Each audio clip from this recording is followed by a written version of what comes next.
Buenas tardes, hermanas, hermanos. Es un gusto volver a saludarlos, aunque sea a través de esta pantalla. Esperamos que en la gracia del Señor ya podamos saludarnos físicamente, al menos acá en Ovalle. Ya llevamos un par de meses de reuniones físicas y nuestros corazones están muy agradecidos, muy conmovidos por el reencontrarnos con la fraternidad de la comunidad de creyentes en reuniones que sobrepasen la cena del Señor. Me imagino que si la gracia de Dios lo permite, probablemente el próximo año ya se podría recuperar la normalidad. Tengo una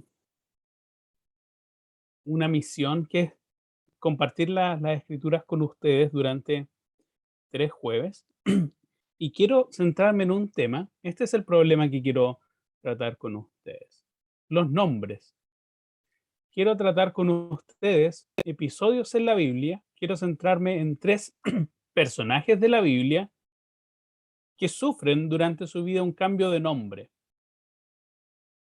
¿Qué significa un cambio de nombre en las escrituras? Y ahora explico el contexto de esta serie de mensajes. Si uno piensa generalmente en diciembre, el registro civil publica la lista en Chile de los nombres más comunes del país, los 10 nombres más puestos en niños y en niñas, y a veces también los nombres más excéntricos.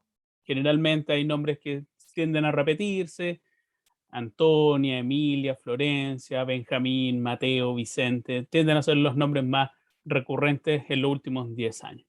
Pero también en ocasiones hay nombres más excéntricos de acuerdo a las modas o series de turno. El cantante más famoso, el jugador más famoso, el personaje de una teleserie, etcétera, etcétera. El mundo da para todo.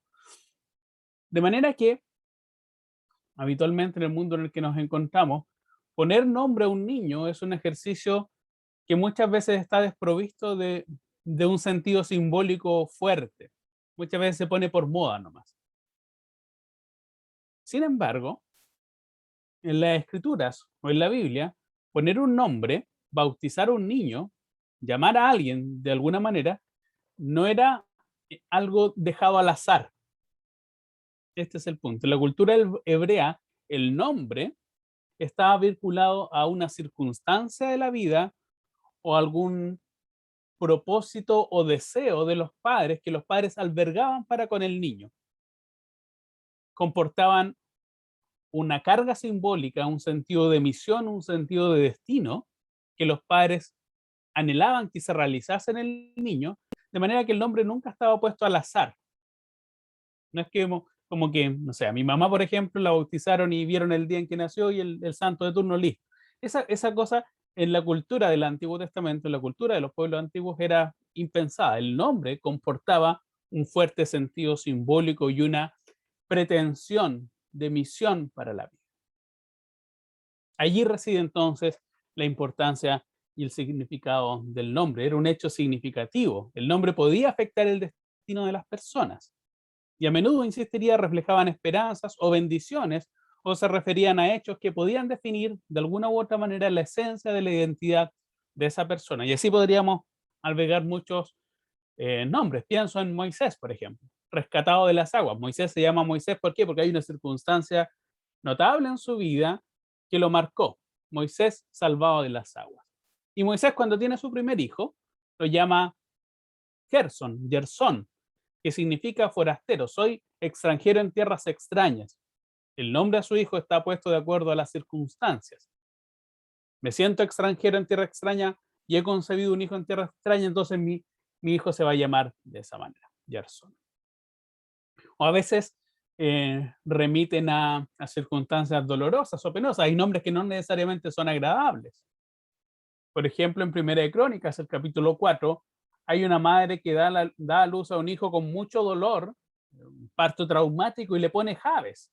Y Jabes significa porque fuiste concebido con mucho dolor.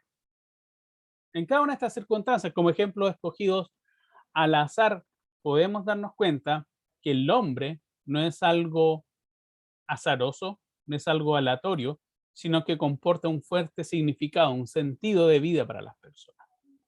Sin embargo, y este es el punto que me gustaría subrayar, porque va a ser el leitmotiv, el hilo que va a conectar estas tres reuniones, en ocasiones Dios cambia el nombre de las personas.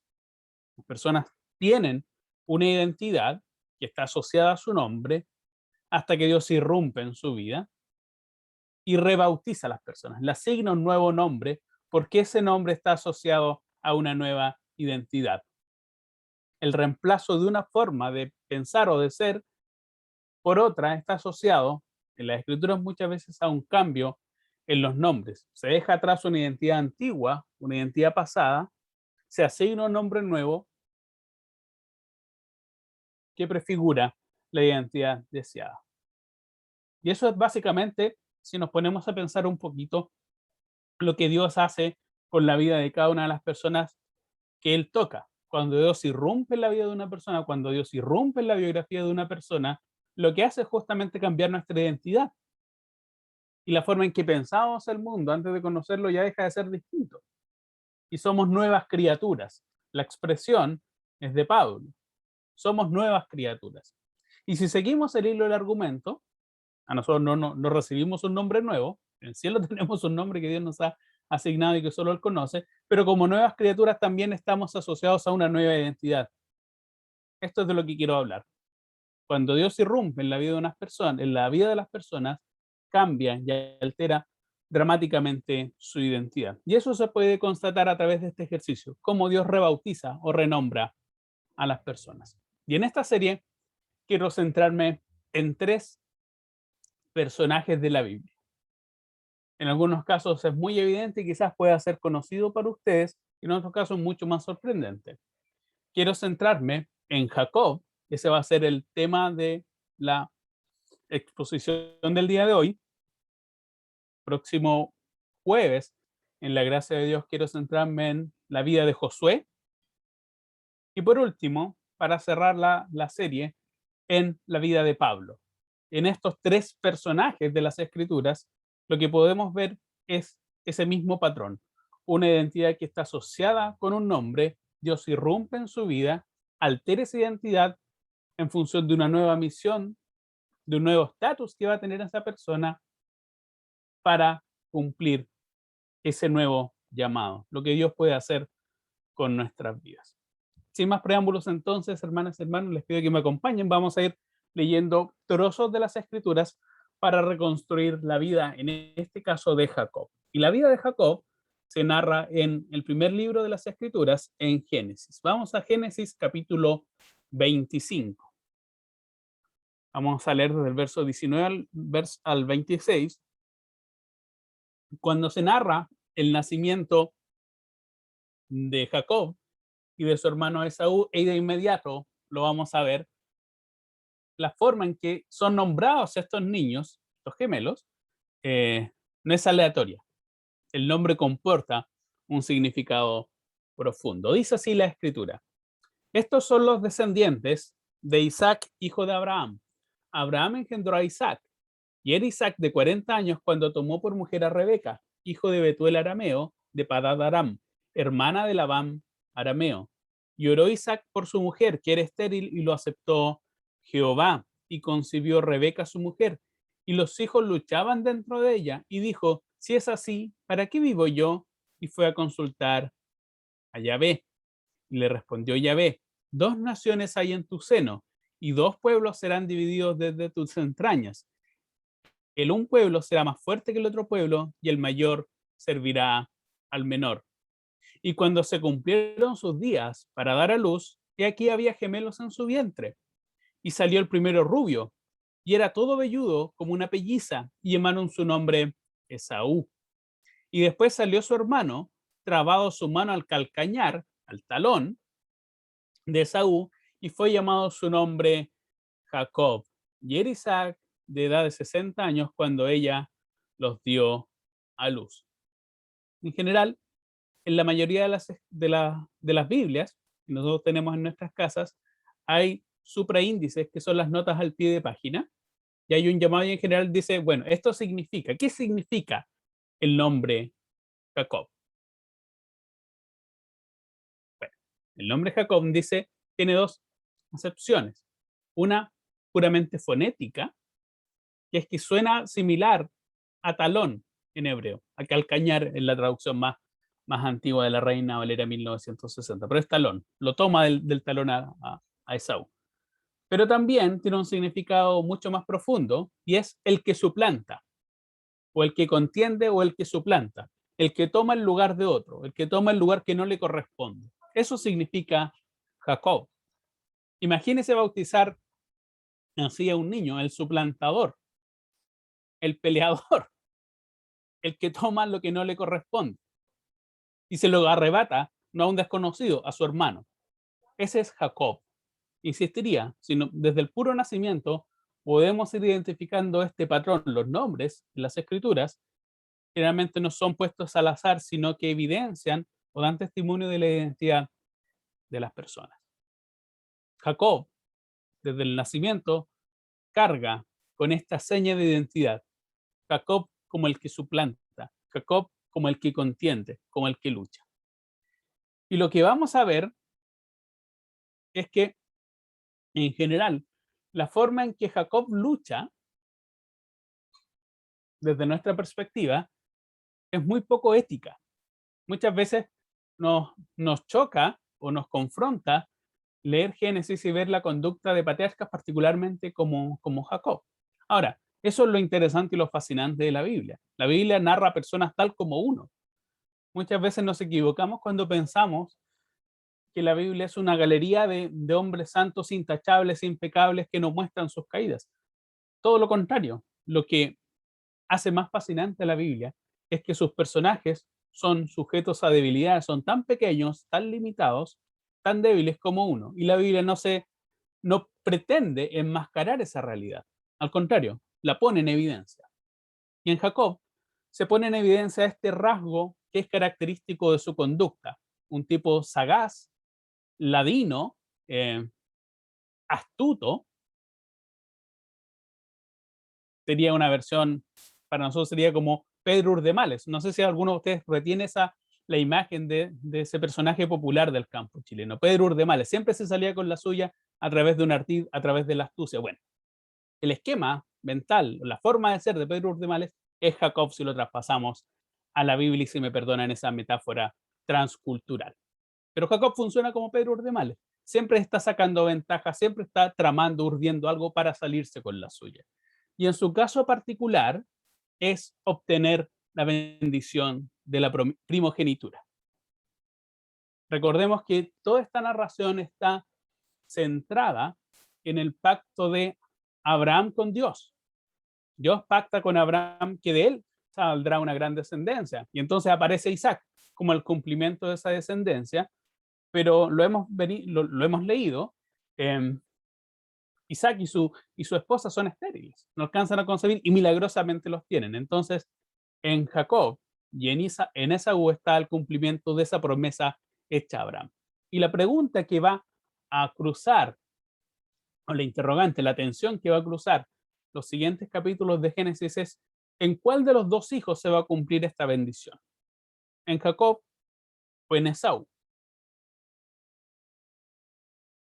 Lo que va a caracterizar la vida de Esaú es su lucha por obtener la bendición y la primogenitura a toda costa, incluso urdiendo engaños contra su propio hermano.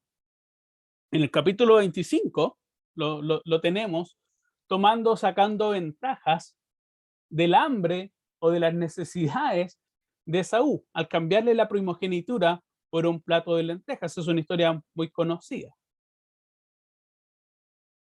Saca ventaja de esa hambre, no solamente del hambre físico de Saúl, sino también del desprecio o el desdén de Saúl por la bendición que significaba la primogenitura.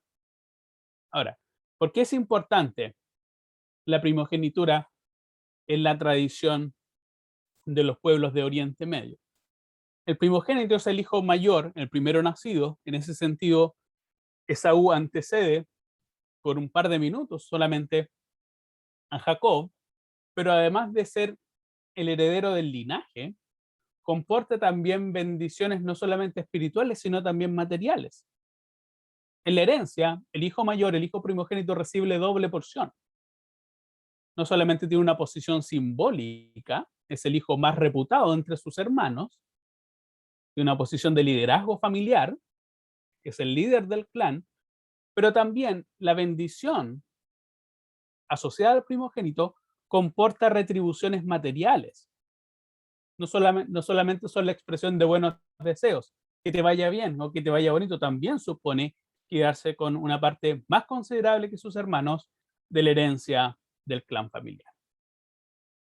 Y en ese escenario, Jacob quiere la primogenitura, la bendición de primogenitura a toda costa. En el capítulo 26 vamos a ver o se va a narrar, no tenemos mucho tiempo para hacerlo, me quiero centrar particularmente en el capítulo 32, pero si recuerdan la narración de Génesis en el capítulo 26, tenemos este ardid que Jacob trama junto a su madre para usurpar la identidad de Esaú, de hacerle creer a su padre, y ya estaba ciego, estaba muy viejito, que él era Esaú y que a él por lo tanto le correspondía la bendición. Se hace pasar por Esaú y recibe la bendición. Y la bendición en tiempos de los patriarcas, en los tiempos antiguos, es irrevocable. Eso es lo que queda en evidencia en las escrituras. Una vez que la bendición ya está eh, dicha, ya no hay vuelta atrás. Las bendiciones son irrevocables. No se pueden, eh, no se puede desdecir Isaac de la bendición. Y por lo tanto, mediante engaños, tal como ha obtenido la primogenitura, mediante engaños, un engaño muy evidente, casi escandaloso, Jacob se hace con la bendición de la primogenitura. Y en Génesis 27 me interesa mucho el versículo 36. Voy a leer, pero cuando Esaú se entera de lo que ha pasado en su ausencia, cuando Esaú descubre que la bendición en el lecho de muerte de Isaac ha sido para con Jacob y no para con él, exclama: cuando Esaú oyó las palabras de su padre, cuando Isaac le confiesa que ha bendecido a Jacob pensando que era Esaú, clamó con un muy grande y muy amarga exclamación y le dijo: bendíceme a mí también, padre mío. Y él le dijo: vino tu hermano con engaño y tomó tu bendición. Miren lo que dice el verso 36. Este me encanta. Y Esaú respondió: bien llamaron su nombre Jacob, pues ya me ha suplantado 2 veces. Se apoderó de mi primogenitura y aquí ahora ha tomado mi bendición.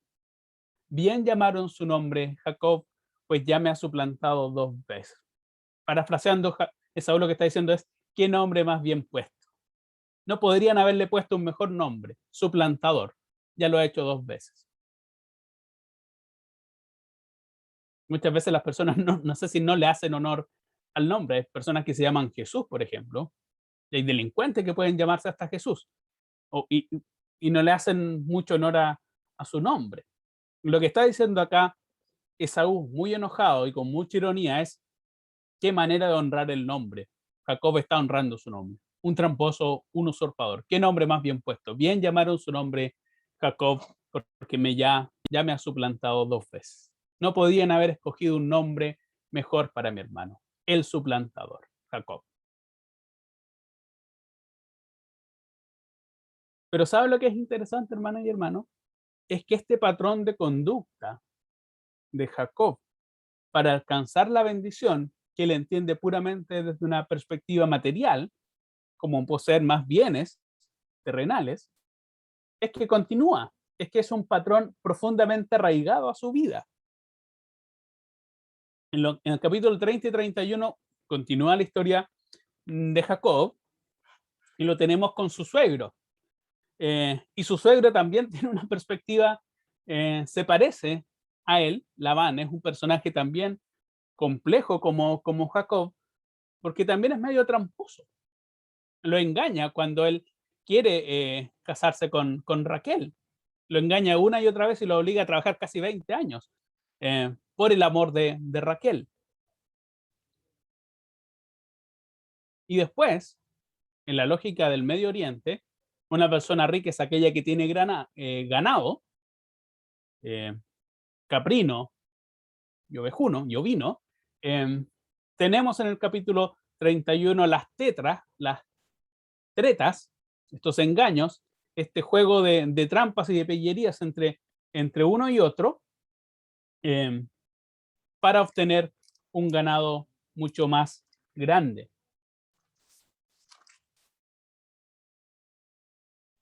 Y ese patrón de conducta, tenemos a Jacob huyendo de Esaú, a quien ha timado, a quien ha estafado para usurparle la bendición.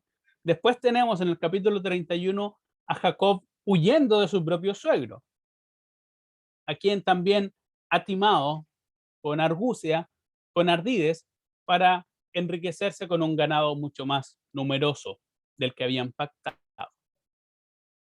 Si Jacob entiende que la bendición es la prosperidad material, él lo ha hecho torciendo la ley, siempre yendo por el costado, por el atajo, aplicando malas artes.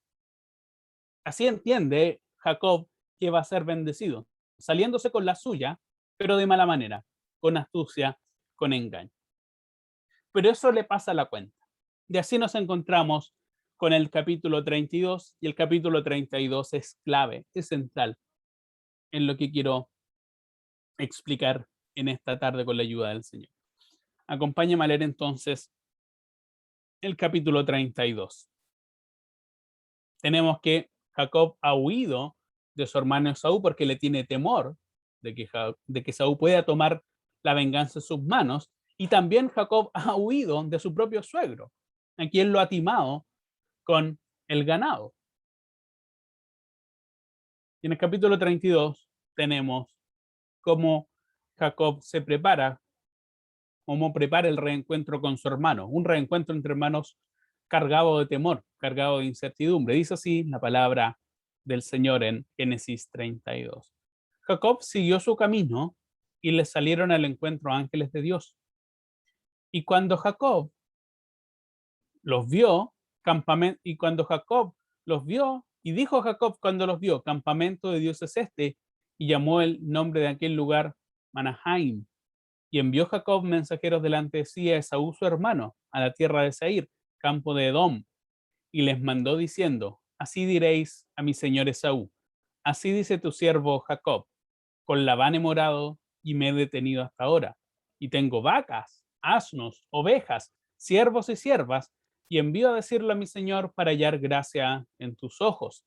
Y los mensajeros volvieron a Jacob diciendo: vinimos a tu hermano Esaú, y él también viene a recibirte, y 400 hombres con él. Entonces Jacob tuvo gran temor y se angustió, y distribuyó el pueblo que tenía consigo, y las ovejas, y las vacas, y los camellos, en 2 campamentos, y dijo: si viene Esaú contra un campamento y lo ataca, el otro campamento escapará. Y dijo Jacob: Dios de mi padre Abraham y Dios de mi padre Isaac, Jehová, que me dijiste: vuélvete a tu tierra y a tu parentela, y yo te haré bien, menor soy que todas las misericordias y que toda la verdad que has usado para con tu siervo, pues mi callado pase de este Jordán, y ahora estoy sobre 2 campamentos. Líbrame ahora de la mano de mi hermano y de la mano de Esaú, porque le temo. No vengo acaso y me hiera la madre con los hijos. Y tú has dicho: yo te haré el bien, y tu descendencia será como la arena del mar, que no se puede contar por la multitud. Y durmió allí aquella noche, y tomó lo que le vino de la mano un presente a su hermano Esaú: 200 cabras y 20 machos cabríos, 200 ovejas y 20 carneros, 30 camellas paridas con sus crías, 40 vacas y 10 novillas, 20 asnas y 10 borricos. Y lo entregó a sus siervos, cada manada de por sí. Dijo a sus siervos: pasad delante de mí y poned espacio entre manada y manada. Y mandó al primero diciendo: si Esaú mi hermano te encontrare y te preguntare diciendo: ¿de quién eres? ¿Y a dónde vas? ¿Y para quién es esto que llevas delante de mí? Entonces dirás: es un presente de tu siervo Jacob, que envía a mi señor Esaú, y aquí también él viene tras nosotros. Y mandó también al segundo y al tercero, y a todos los que iban tras aquellas manadas, diciendo: conforme a esto hablaréis a Esaú cuando le hallareis. Y diréis también: he aquí tu siervo Jacob viene tras nosotros, porque dijo: apaciguaré su ira con el presente que va delante de mí, y después veré su rostro, quizás le seré acepto. Pasó pues el presente delante de él, y él durmió aquella noche en el campamento.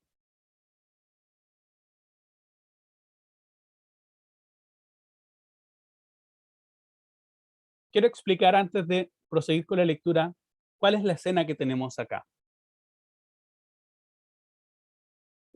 Tenemos un Jacob que ha intentado obtener la bendición en tanto prosperidad material, apelando a su astucia, apelando a sus mañas, apelando a sus ardides.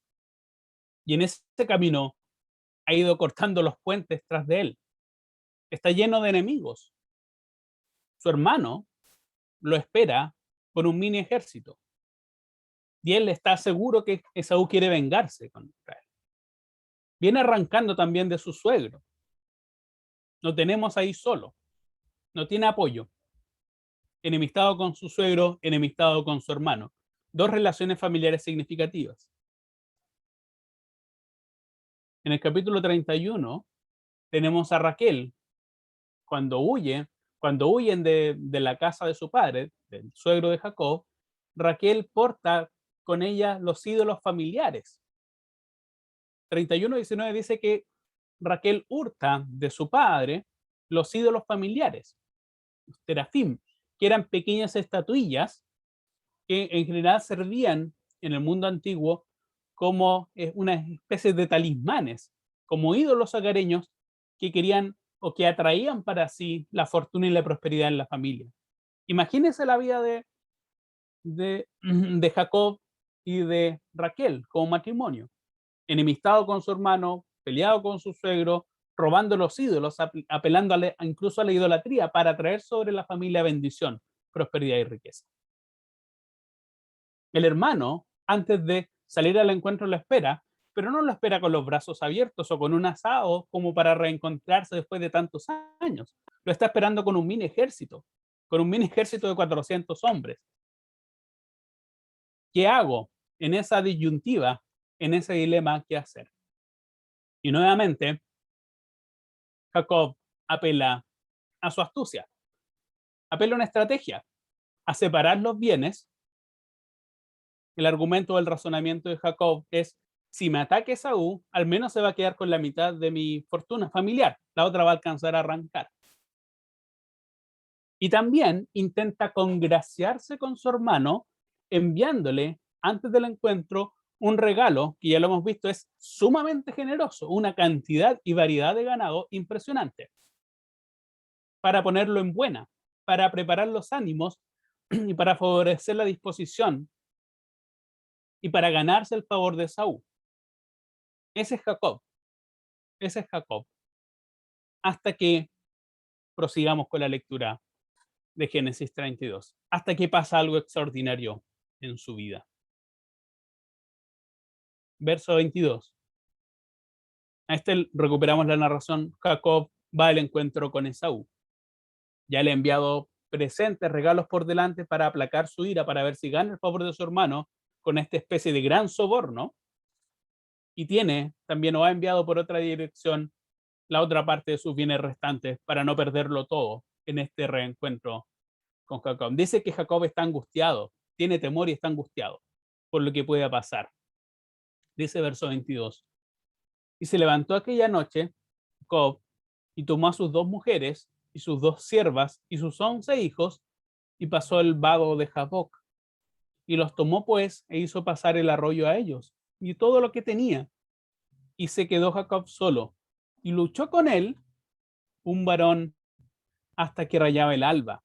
Y cuando el varón vio que no podía con él, tocó en el sitio del encaje de su muslo y se descoyuntó el muslo de Jacob mientras con él luchaba. Y dijo: déjame, porque raya el alba. Y Jacob le respondió: no te dejaré si no me bendices. Y el varón le dijo: ¿cuál es tu nombre? Jacob. Y el varón le dijo: no se dirá más tu nombre, Jacob, sino Israel, porque has luchado con Dios y con los hombres y has vencido. Entonces Jacob le preguntó y le dijo: declárame ahora tu nombre. Y el varón respondió: ¿por qué me preguntas por mi nombre? Y lo bendijo allí. Y llamó a Jacob el nombre de aquel lugar Peniel, porque dijo: vi a Dios cara a cara y fue librada mi alma. Y cuando había pasado Peniel, le salió el sol y cojeaba su cadera. ¿Cómo podemos entender este pasaje? ¿Cómo podemos entender este pasaje que antecede al encuentro de Jacob con Esaú? Claramente, el varón o el ángel que aparece ahí es una teofanía. Una teofanía, en la literatura del Antiguo Testamento, es una aparición momentánea de Dios. Jacob lucha y él dice, he visto a Dios cara a cara y he luchado con Dios porque entiende que ese varón con el que ha peleado toda la noche es una teofanía, es una manifestación física de Dios. No permanente, pero física. Ahora, si nos fijamos en la narración, esta está narrada desde el punto de vista de Jacob. Jacob ve todo el panorama y ha luchado toda la noche y él dice que ha vencido, que ha derrotado a Dios. ¿Cómo es esta cosa de que un hombre luchando con Dios toda la noche lo ha derrotado? ¿En qué sentido lo ha vencido? Es evidente que cuando uno mira el pasaje más de cerca, se da cuenta que las cosas, si uno las mira no desde la perspectiva de Jacob, sino de la perspectiva de Dios, la historia es muy diferente, por varias cuestiones. ¿Sabe cómo gana el encuentro? El ángel dice que apenas tocó la cadera, casi como con un dedo. Imagínese toda la noche, lo que tenemos acá es la perspectiva de alguien que ha estado conteniendo su poder. Si con un dedo, con apenas un toque, es capaz de descoyuntar la cadera, con un dedo, imagínese lo que pudiera hacer si quisiera luchar o pelear en serio. Es como cuando yo tengo la fortuna de jugar a la lucha con mis sobrinos más pequeñitos y nunca voy a luchar con ellos con toda la fuerza. A veces me dejo derrotar y a veces los empujo, pero jamás pelearía con ellos como si estuviese peleando por mi vida. Retengo mi fuerza, retengo mi poder. En la perspectiva del combate entre Jacob y ese ángel, es evidente que el ángel durante toda la noche ha estado conteniendo su poder. Bastaba solo un toque y Jacob quedó cojo para siempre. ¿Sabe dónde vuelve a aparecer esta misma narrativa? En el libro de Oseas. No es necesario que me acompañe, pero en Oseas, capítulo 12, verso 4, el profeta dice lo siguiente cuando describe el mismo pasaje de la lucha entre Jacob y el ángel. En Peniel dice, venció al ángel y prevaleció y lloró y le rogó en Betel y la halló y allí habló con nosotros. Miren lo que dice, lloró y le rogó. La perspectiva no es de alguien que ha derrotado a su enemigo, es alguien que ha sucumbido por un enemigo que apenas lo ha tocado. Y lo tenemos acá, Jacob, en la narración de Oseas, llorando y suplicando por bendición. No es la imagen que uno esperaría de un combatiente victorioso, de un gran luchador, llorando, suplicando, humillado, con apenas un toque, implorando por bendición. Y esta es la clave, me parece, hermano. Porque solo después de que Jacob ha quedado cojo con apenas un toque del ángel que ha retenido su poder durante toda la noche y lo ha descoyuntado para siempre, con apenas un toque, después de las súplicas intensas de Jacob para bendecirlo, viene el punto central de este mensaje. Que solo después del abatimiento y la derrota física de la carne, podríamos decir, de Jacob, viene el cambio de nombre. Una vez cuando Jacob ha sido derrotado, humillado en esa lucha en Peniel, con un toque después de clamar, suplicar en su angustia por bendición, cuando el ángel apenas lo toca y le descoyunta la cadera, viene el cambio de nombre. Solo ahí Jacob deja de ser Jacob y el ángel le dice, te vas a llamar Israel. Ya no más Jacob, sino Israel. ¿Y qué significa Israel?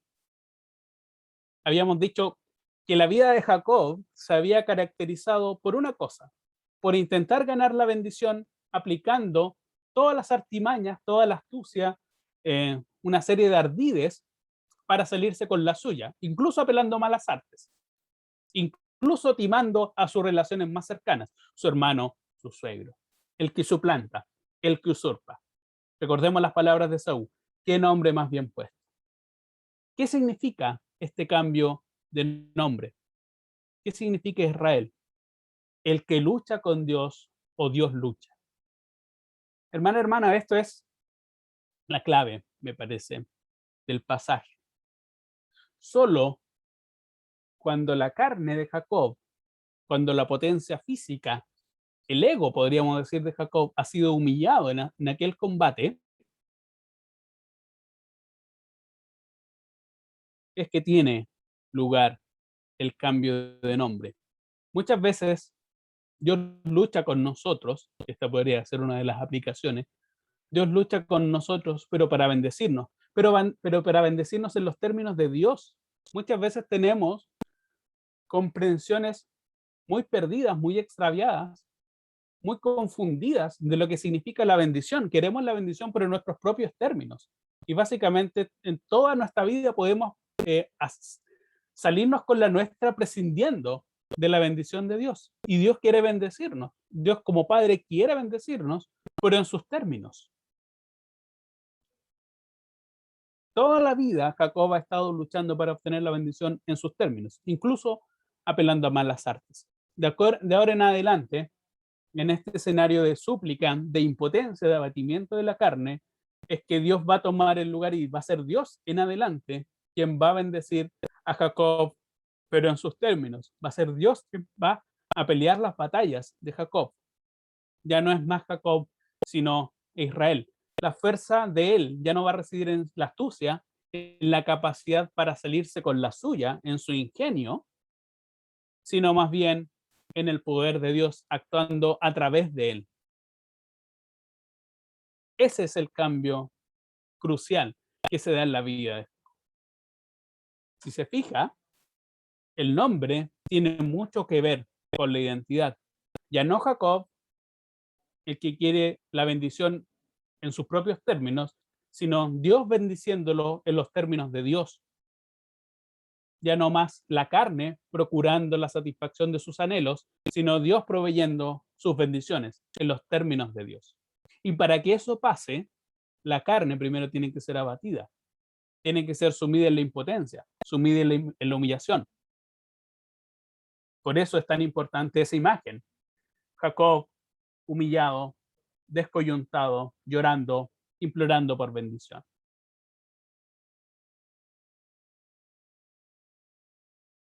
Solo así Dios puede obrar. Solo cuando la carne es humillada, Dios puede obrar y bendecirla en los términos de Dios, bendecir las vidas en los términos de Dios. Y en adelante la vida de Jacob, que hasta el capítulo 32 va de tumbo en tumbo, perfilando una personalidad no muy halagüeña, ¿no? Para sentirse muy orgulloso, cambia radicalmente. Y en el capítulo 35 tenemos la bendición de Dios a Jacob, lo que él siempre había intentado ganarse por sus propios esfuerzos, por sus propios empeños, hasta la lucha en Peniel en el 32, Dios la va a cumplir en él en el capítulo 35. Y me acompañan en la lectura para ir cerrando nuestra lección del día de hoy. Capítulo 35, verso 1 dice: dijo Dios a Jacob, levántate y sube a Betel y quédate allí, y haz allí un altar al Dios que te apareció cuando huías de tu hermano Esaú. Recordemos lo que en el capítulo 32 Dios no le revela su nombre. Dios le cambia el nombre a Jacob por Israel, pero no le revela quién es él. Bueno, en el capítulo 35 es la bendición y la revelación del nombre de Dios. Los nombres de Dios a todo esto nunca son arbitrarios. También nos enseñan cosas respecto a su identidad. Y dijo Jacob, Dios a Jacob, levántate y sube a Betel y quédate allí, y haz allí un altar al Dios que te apareció cuando huías de tu hermano Esaú. Y entonces Jacob dijo a su familia y a todos los que con él estaban: quitad los dioses ajenos que hay entre vosotros y limpiaos y mudad vuestros vestidos y levantémonos y subamos a Betel y haré allí altar al Dios que me respondió en el día de mi angustia y ha estado conmigo en el camino que he andado. Y así dieron a Jacob todos los dioses ajenos que había en poder de ellos y los zarcillos que estaban en sus orejas, y Jacob los escondió debajo de una encina que estaba junto a Siquem. Y salieron, y el terror de Dios estuvo sobre las ciudades que había a sus alrededores, y no persiguieron a los hijos de Jacob. Y llegó Jacob a Luz, que está en la tierra de Canaán, esta es Betel, y todo el pueblo que con él estaba. Y edificó allí un altar y llamó el lugar el Betel, porque allí le había aparecido a Dios cuando huía de su hermano.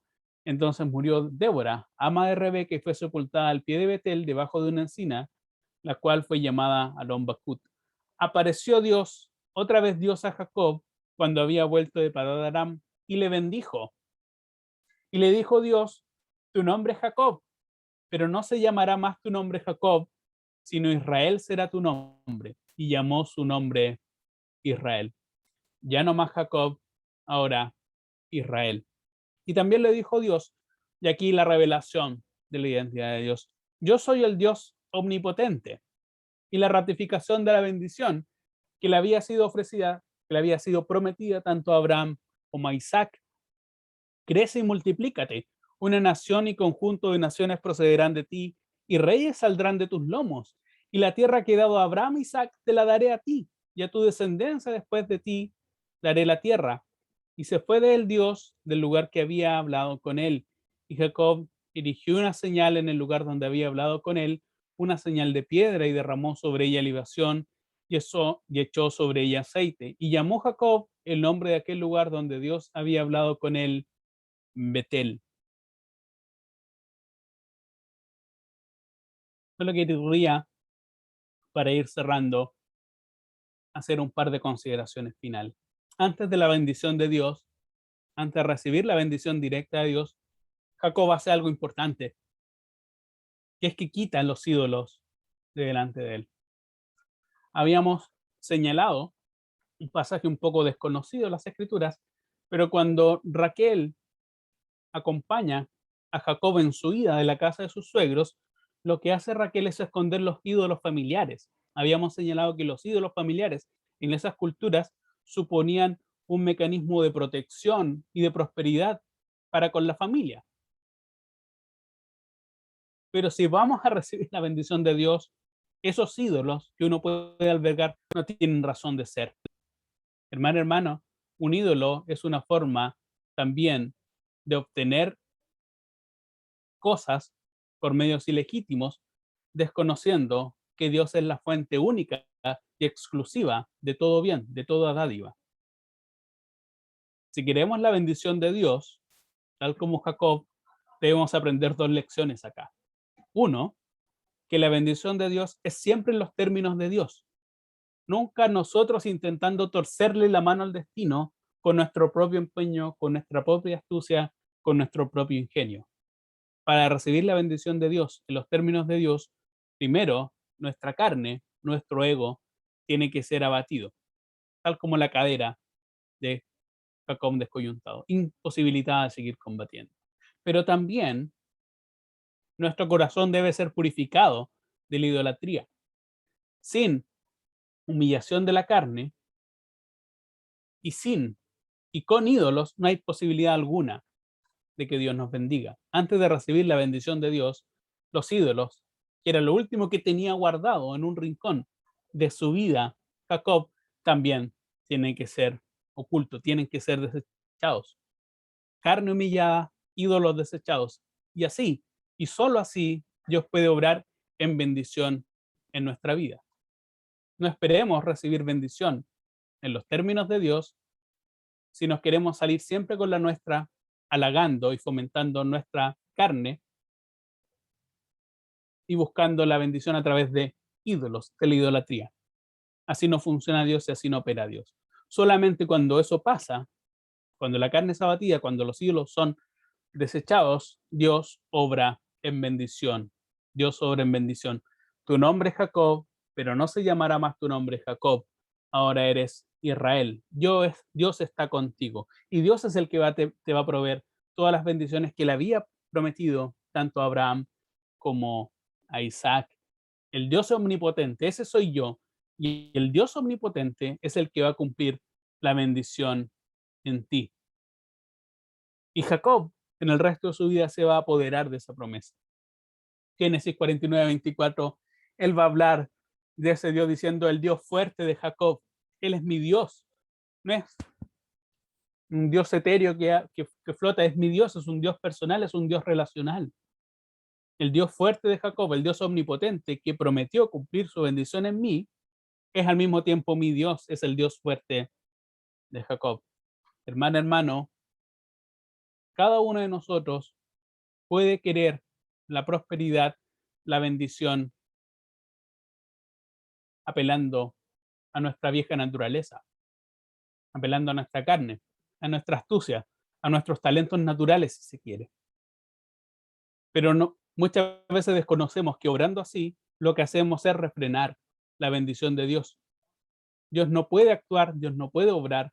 Retenemos la bendición de Dios cuando queremos salirnos con la nuestra en nuestros términos. Para que Dios obre en bendición en nuestras vidas, nuestra carne tiene que ser humillada, tal como en el caso de Jacob. Ya no es el que usurpa, sino es Dios bendiciéndolo. El cambio de nombre, Jacob, me parece que nos enseña esa tremenda verdad espiritual.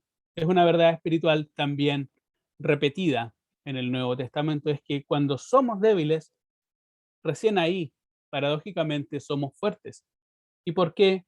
Porque ya no somos nosotros luchando con nuestras propias facultades, sino Dios actuando en nosotros con el poder de Dios. Que el Señor bendiga su palabra y que nos ayude a confiar en las bendiciones de Él en sus propios términos.